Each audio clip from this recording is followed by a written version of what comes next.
பொய்களையே வரலாறாக எழுதுவாங்க. இஸ்லாமிய கிறிஸ்துவ மக்கள் குடிமக்களாக மாற்றி அவங்களுக்கு எதிராக விரும்ப எதிர்ப்பாங்க.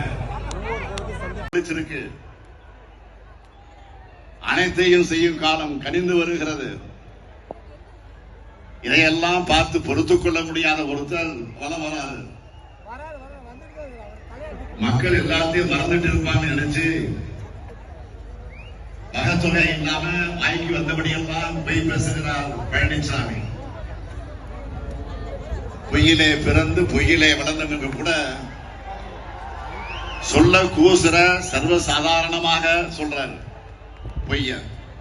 என்ன பொய் தெரியுமா? பழனிசாமி உழைப்பால் உயர்ந்தவனாம்.